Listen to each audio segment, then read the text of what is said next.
Madam सपना था विश्व गुरु बनने का, बन गए हम टैक्स गुरु। और इतना टैक्स जो भारत की आबादी सरकार के खजाने में डालती है, उसके बदले सरकार जनता को देती क्या है, यह बहुत बड़ा सवाल है। कौन सी ऐसी हाई क्वालिटी सर्विस है जो फ्री ऑफ कॉस्ट जनता को दी जाती है? क्या हमें quality health care free of cost मिलता है? नहीं मिलता। क्या हमें वर्ल्ड क्लास एजुकेशन मिलती है? नहीं मिलती। क्या हमें फ्री वर्ल्ड क्लास ट्रांसपोर्टेशन मिलता है? नहीं मिलता। क्या हाई क्वालिटी रोड्स मिलती हैं? अगर अच्छी हैं तो टोल टैक्स भरना पड़ता है। क्या 24 घंटे सातों दिन बिजली आती है? नहीं आती। तो इतना सारा जो टैक्स सरकार इकट्ठा करती है, उसका करती क्या है? इसीलिए मैं कहना चाहता हूं that we in India pay taxes like in developed countries to get services like in sub Saharan countries. Madam, from the moment a child is born to the very moment his family mourns his death, the government is there at every step not to help you but to tax you। और आइए यात्रा पे चलते हैं। माननीय वित्त मंत्री जी हर बार मेरे सवालों का जवाब देते हुए मुझ पर तंज कसती हैं और कहती हैं कि शायद ये चार्टर्ड अकाउंटेंट नहीं है, इनकी डिग्री असली नहीं है, तमाम तरीके की बातें मेरे बारे में कहती हैं, निजी हमले करती हैं। मैं उनका बहुत सम्मान करता हूं, मेरे मन में उनके प्रति बहुत आदर है, ओहदे में, हैसियत में, उम्र में, अनुभव में बहुत बड़ी है मुझसे। लेकिन आज मैं इस सीए की डिग्री को किनारे करके सरल भाषा में आम आदमी की तरह, इस देश के आम आदमी का दर्द आपके सामने रखना चाहता हूं कि कैसे हमारे जन्म होने से लेकर हमारे मरने तक टैक्स पे टैक्स सरकार हमसे वसूलती है। मैं आपके सामने जीवन के 8 चरण, 8 स्टेजेस ऑफ लाइफ रखना चाहता हूं। फर्स्ट स्टेज ऑफ लाइफ, जब इंसान पैदा होता है, that is the birth stage.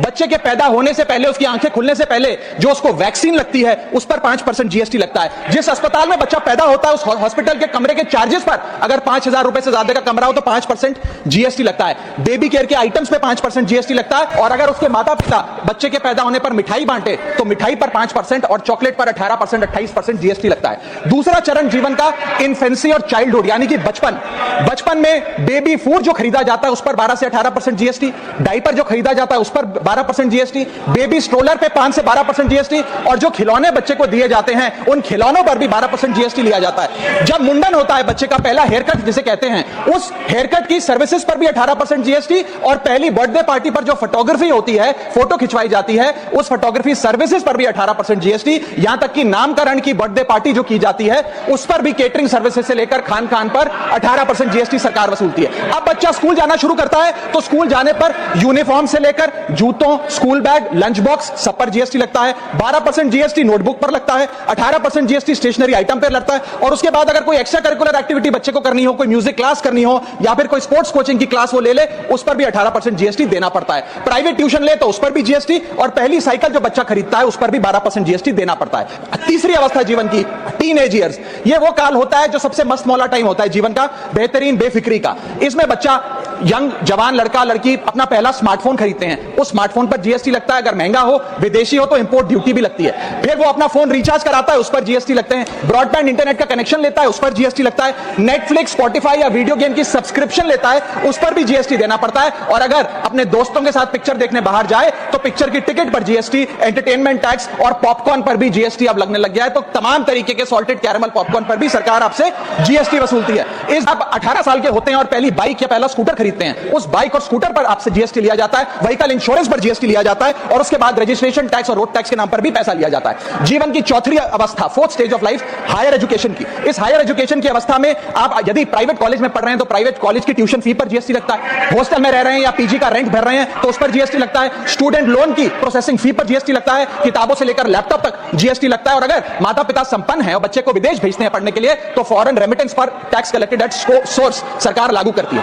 अब आते हैं पांचवी अवस्था पे, जब वो अपना करियर शुरू करता है। ये वो एज है जिसे मैं golden age of direct taxes कहूंगा। अब ये डायरेक्ट टैक्स के जंजाल में आदमी फंस जाता है इस उम्र में, जब उसकी पहली नौकरी लगती है। तो नौकरी में आमदनी अनुसार उसके स्लैब रेट के हिसाब से उस पर टीडीएस पहले काटा जाता है, मानो जेब काटी जा रही हो, और फिर इनकम टैक्स वसूला जाता है। जब पहली बार उसको पगार मिलती है, वेतन मिलता है, वो माता पिता या दोस्तों को बाहर खाने पे ले जाता है, पिक्चर दिखाने ले जाता है, उस खाने के बिल पर भी सरकार जीएसटी वसूलती है। और जैसे जैसे उसकी सैलरी बढ़ती है वैसे वैसे स्लैब अनुसार उसे इनकम टैक्स वसूला जाता है। इसके बाद आज वर्क फ्रॉम होम का कल्चर चल रहा है, तो वर्क फ्रॉम होम में इंटरनेट बिल्स हो, ब्रीफकेस हो, लैपटॉप हो, इन सारी चीजों की खरीद पर सरकार जीएसटी लेती है। और अगर आप ये पैसा निवेश करें, इस निवेश करने पर आप कोई भी फाइनेंशियल इंस्ट्रूमेंट खरीदते हैं तो सिक्योरिटी ट्रांजैक्शन टैक्स के नाम पर, मैडम मेरा समय जा रहा है, कोई कोई फाइनेंशियल इंस्ट्रूमेंट खरीदे तो फाइनेंशियल इंस्ट्रूमेंट की खरीद पर सिक्योरिटी ट्रांजैक्शन टैक्स, उसकी ब्रोकरेज। इसके बाद इंसान अपने जीवन की छठी अवस्था में आता है, यानी कि मिडिल एज। इसमें उसकी आमदनी भी पीक पर होती है और उसका टैक्सेशन भी पीक पर होता है। अप्रेजल होता है, प्रमोशन होता है, बोनस मिलता है और हाई टैक्स स्लैब के चलते वो अपनी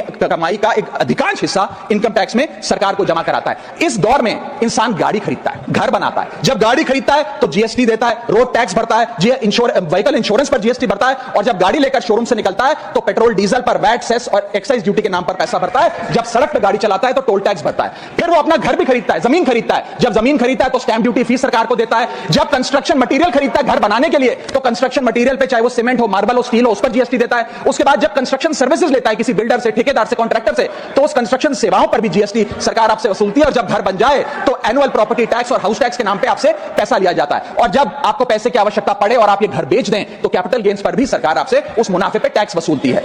और इस बीच शादी तो रह गई, फिर इंसान शादी करता है, इस बीच तो बैंक्वेट हॉल बुक करता है, उस बैंक्वेट हॉल की बुकिंग पे टैक्स भरता है। शामियाना, खाना, केटरिंग सर्विसेज लेता है, उस पर जीएसटी भरता है। ज्वेलरी खरीदता है, उस पर जीएसटी भरता है। कपड़ा, शेरवानी सिलवाता है, कुर्ता पजामा, सूट पैंट, उस पर जीएसटी भरता है। यहां तक कि वेडिंग इन्विटेशन से लेकर ब्राइडल मेकअप से लेकर हनीमून के ट्रैवल तक हर चीज पर सरकार आपसे जीएसटी वसूलती है। सातवीं अवस्था सरकार जीवन की वो है रिटायरमेंट। इस फेज में इंसान चाहता है आरामदायक जीवन जिया जाए, जो जीवन में कमाया उस कमाई के सहारे उसकी इंटरेस्ट पर, पेंशन पर जिया जाए। लेकिन इस अवस्था में भी सरकार पेंशन और इंटरेस्ट इनकम पे आपसे टैक्स लेती है। बूढ़ा हो जाता है, दवाई इलाज की जरूरत पड़ती है तो हेल्थ केयर बिल पर, दवाइयों पर आपसे जीएसटी लिया जाता है। लाइफ इंश्योरेंस और हेल्थ इंश्योरेंस प्रीमियम पर तो जीएसटी लेती है। और इस दौर में वो अपनी वसीयत लिखता है, फैमिली विल। उस फैमिली विल पर जो लीगल फीस देता है उस लीगल फीस पर भी उसे जीएसटी देना पड़ता है और स्टैंप ड्यूटी देनी पड़ती है। और आठवीं जीवन की अवस्था यानी कि जीवन की समाप्ति, जब उसका स्वर्गवास हो जाता है, उसके जीवन का अंत हो जाता है, यहां भी सरकारें उसका साथ नहीं छोड़ती। यहां पर भी सरकारें उस पर टैक्स लगाती हैं। जब कोई इंसान मरता है तो उसके अंतिम संस्कार में देसी घी, चंदन, वुड, नारियल, इत्र जैसा सामान इस्तेमाल होता है, उस पर भी जीएसटी लगता है। और जब उसके मरने के उपरांत अखबार में ऑबिचरी की इश्तेहार छपाया जाता है, उस पब्लिकेशन ऑफ ऑबिचरी न्यूज़पेपर पर भी 5% सरकार जीएसटी लेती है। और मरने के बाद जब प्रॉपर्टी उसके बच्चों को या परिवार वालों को दी जाती है, उस म्यूटेशन पर भी सरकार आपसे ड्यूटी सेस लेती है।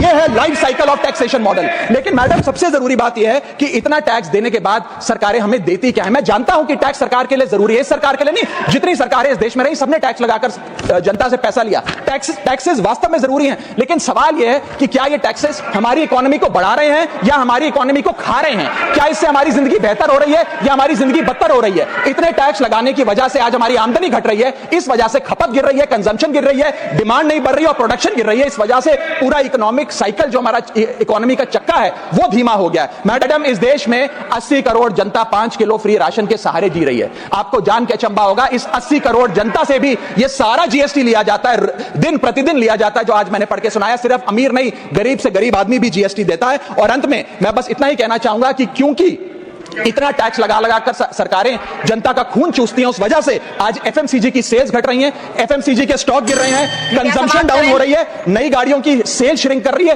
तमाम तरीके की जितनी भी न्यू परचेजेस होती हैं उसमें मंदी देखी जा रही है। सरकार को जीएसटी कम करना चाहिए। कम करेंगे तो जनता की जेब में पैसा आएगा तो मांग बढ़ेगी, खपत बढ़ेगी और इकोनॉमी का चक्का चलेगा। आपका समय समाप्त। बहुत बहुत शुक्रिया।